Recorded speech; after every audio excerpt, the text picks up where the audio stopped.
crime story, the Toolbox killers Lawrence Bittaker and Roy Norris. Over a period of 5 months in 1979, Lawrence Bittaker and Roy Norris kidnapped, raped, and tortured 5 young girls in Southern California.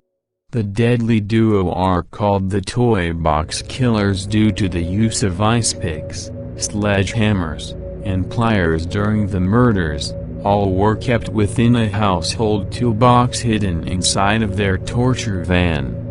Lawrence and Roy met inside of California Men's Colony, where they were both serving prison sentences for various reasons. Within this friendship, evil was born. Life of Lawrence Bittaker, born in Pittsburgh, Pennsylvania on September 27, 1940. Lawrence was given up for adoption as an infant when his biological parents decided they did not want to have children. He was adopted by Mr. and Mrs. George Bittaker and moved frequently due to his father's job in the aviation industry. By age 12, Lawrence was arrested for shoplifting and in 1957 dropped out of high school, claiming it was too tedious.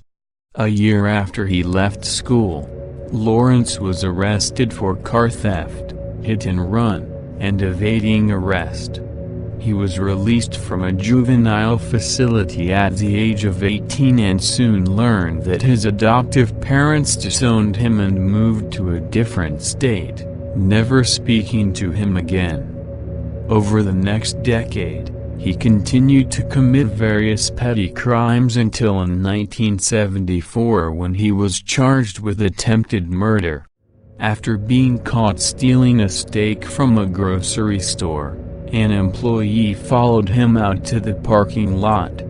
When confronted, Lawrence stabbed him in the chest, narrowly missing his heart.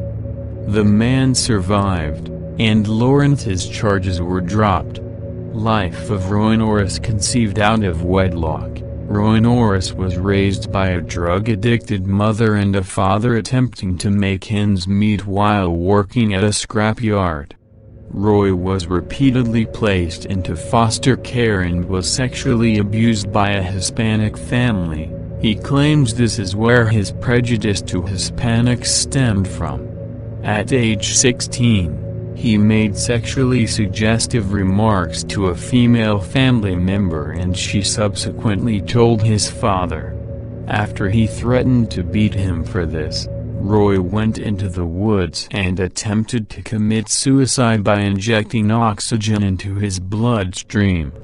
At age 17 he enlisted in the United States Navy and went on a 4-month tour to Vietnam. Known as his first violent offense, in November of 1969 Roy was arrested for attempting to break into a woman's home for the purpose of committing rape. 3 months following the assault, he was diagnosed as having a schizoid personality. Shortly after his first assault, Roy attacked a student he had been stalking. He repeatedly hit her in the back of the head with a rock, then kneeled on her back and smacked her face against the pavement. In 1975, he offered a ride to a woman he saw walking home, and when she refused, he dragged her into a set of bushes and raped her. After going to prison for this offense, he met Lawrence Bittaker while incarcerated. Murders Lucinda Lynn Schaefer, 16, on June 24, 1979. Lucinda Schaefer was last seen leaving a church meeting in Rento Beach. Bittaker and Norris spotted her walking along a back road and offered her a ride. When she refused, they drove farther down the road and parked their van, waiting for her to walk past.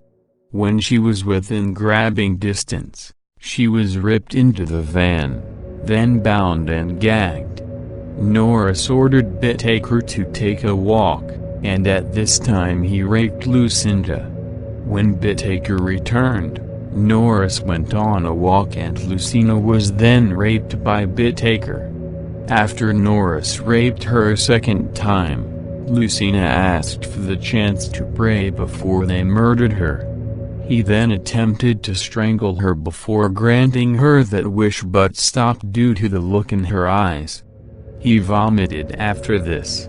Bittaker then finished strangling her, wrapped her in a shower curtain and they dropped her body over a steep canyon. 2. Andrea Joy Hall, 18. On July 8, 1979, Andrea Hall was hitchhiking in California and fatefully accepted a ride from Bittaker while Norris was hidden in the back of the van. After Bittaker offered her a drink and she went into the back of the van to retrieve it, Norris attacked her. He proceeded to gag her and bound her arms and legs. She was taken to San Gabriel Mountain where she was repeatedly raped by both Bittaker and Norris. Thinking they saw car headlights, Norris drove off while Bittaker hid Andrea under a set of bushes. Andrea was forced to take pornographic pictures for Bittaker and he then stabbed her in both ears with an ice pick, stomping on it so hard the handle broke off. He then strangled her until he was satisfied she was dead. Her body was dumped in a canyon. 3. Jackie Doris Gilliam, 15, and Jacqueline Leah Lamp, 13. On September 3, 1979, Jackie and Jacqueline accepted a ride from Norris and Bittaker. They accepted the offer to smoke marijuana and were driven to San Gabriel Mountains. Over a course of 2 days, they were raped, tortured and forced to take pornography pictures. Bittaker tortured Gilliam by stabbing her in her breasts and ripping off her nipple with a set of pliers. He then stabbed her in both ears with an ice pick then strangled her. After Gilliam was dead, Lamp was bludgeoned with a sledgehammer by Norris and manually strangled by Bittaker. 4. Shirley Lynette Ledford, 16. On October 31, 1979, Shirley was kidnapped while hitchhiking home. While Norris was driving, Bittaker slapped and punched her breasts, raped her, then sodomized her vagina and anus with a set of pliers, subsequently damaging her insides so badly Norris could not rape her. They then switched places, and while Bittaker was driving, Norris hit her in her elbow 25 times, shouting at her to scream louder. After 2 hours of torture, Norris strangled her with a coat hanger and her body was left on a random lawn, posed with her legs open.